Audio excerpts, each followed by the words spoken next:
देश कोलंबिया में एक बड़ा विमान हादसा हुआ है जहां एयरफोर्स का C-130 हर्कुलिस विमान क्रैश हो गया। विमान में 110 सैनिक सवार थे। हादसे में सभी के मारे जाने की आशंका जताई जा रही है। लैटिन अमेरिकी देश कोलंबिया में बड़ा विमान हादसा हुआ है और ये देखिए वो विमान आपको दिखा रहे हैं। जहां तक तस्वीर देख के ये समझ में आ रहा है कि लैंडिंग के दौरान ही, क्योंकि इस विमान को अगर देखें तो बहुत ही नीचे है ये विमान, तो क्या ये एक वजह है लैंडिंग के दौरान ये हादसा हुआ हो, कोई तकनीकी खराबी या इसके पीछे क्या वजह है अभी पूरी तरीके से साफ नहीं हो पाया है। एयरफोर्स का C-130 हर्कुलिस विमान क्रैश हुआ है।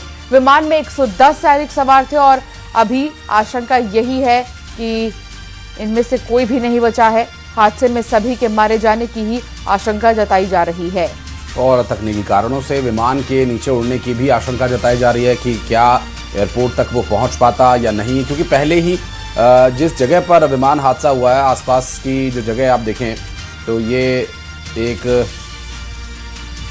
ऐसी जगह है जहां पर एयरपोर्ट या सैन्य छावनी का कोई अता पता नहीं है। लेकिन हाँ, ये बात जरूर कही जा रही है कि इस हादसे में तकनीकी खामी की वजह से धमाका हुआ या विमान क्रैश हुआ, ये सभी विषय भी फिलहाल जांच के, क्योंकि विमान गिरने के बाद जिस तरह का मंजर था, क्योंकि अमूमन सैन्य विमान में सवार सैनिक ऐसी परिस्थिति में विमान से कूदने के लिए तत्पर तैयार रहते हैं, लेकिन ये विमान हादसा जिन परिस्थितियों में हुआ उसमें कोई भी सैनिक हरकुलिस विमान से नहीं उतरा और इन सैनिकों को अमूमन हरकुलिस विमान से कूदने की और ऐसी परिस्थितियों में खुद को बचाने की और ज़्यादा से ज़्यादा सैनिक जान बचा सके ऐसी ट्रेनिंग दी जाती है। लेकिन इस हादसे में सभी 110 सैनिकों के मारे जाने की बात कई तरह की आशंकाओं को जन्म देती है। ईरान के साथ छिड़ी जंग के दौरान डोनाल्ड ट्रंप ने ऐलान कर दिया है कि उनकी सेना अगले 5 दिनों तक ईरान के ऊर्जा ठिकानों पर हमले नहीं करेगी।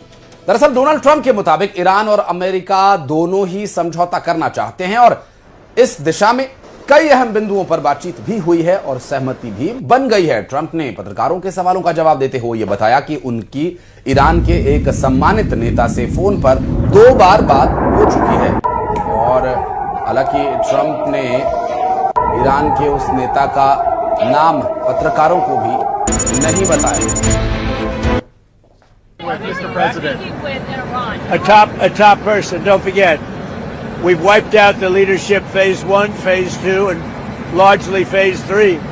But we're dealing with the man who I believe is the most respected and the leader. It's a little tough. We've wiped out everybody. Is that the Supreme Leader? No, not the Supreme Leader. So We don't. not much talk Well, nobody heard of the second Supreme Leader, the son. तो वही काबुल में ईरानी दूतावास ने कहा कि Tehran की कड़ी चेतावनी के बाद अमेरिकी राष्ट्रपति डोनाल्ड ट्रंप ने एनर्जी इंफ्रास्ट्रक्चर पर हमला करने के अपने फैसले के कदम पीछे खींच लिए हैं। साथ ही ईरानी मीडिया में भी ट्रंप को जवाब दिया है। ईरानी मीडिया की ओर से कहा गया कि यूएस से किसी भी तरह की कोई बातचीत नहीं की गई। कहा गया कि ट्रंप के साथ ना तो सीधी और ना ही पर्दे के पीछे से कोई बातचीत हुई है। ईरानी मीडिया में कहा गया है कि ट्रंप फिर झुक गए हैं और हमले के लिए समय चाहते हैं। तो इधर भारत में ईरानी दूतावास का एक बड़ा बयान सामने आया। दरअसल अमेरिका से कोई बातचीत नहीं हुई है, उनका यह दावा है। बता दें कि अब लोग हमलावरों को कड़ी सजा की मांग कर रहे हैं। ट्रंप की बातचीत के दावे फर्जी हैं। बातचीत का दावा बाजार में हेरफेर के लिए है। हमले के मसले पर पूरा देश एकजुट है। तो भारत में ईरानी दूतावास का यह बहुत बड़ा बयान। अमेरिका से कोई बातचीत नहीं हुई। दूतावास ने कहा कि लोग हमलावरों को कड़ी सजा की मांग कर रहे हैं।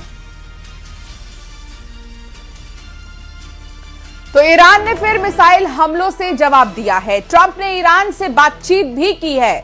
वहीं बिजली प्लांट पर हमला टालने का दावा भी किया गया, लेकिन ईरान ने बता दिया कि ट्रंप उसे झांसा देना चाहते हैं। ईरान इस झांसे में बिल्कुल आने वाला नहीं है। ईरान को रेवोल्यूशनरी गार्ड ने मिसाइल अटैक की 77वीं लहर जारी की है और इसमें कई तरह की बैलिस्टिक मिसाइल इजराइल की तरफ दागी गई हैं और इस दौरान कुछ तस्वीरें भी जारी हुई हैं और उन मिसाइलों से हो रहे हमलों का असर आने वाले समय में क्या देखने को मिलता है तो बहरहाल आगे की बात है। लेकिन फिलहाल जो वर्तमान परिस्थितियां हैं उन्हें देखकर निकट भविष्य में इन हमलों के रुकने की उम्मीद क्या की जा सकती है।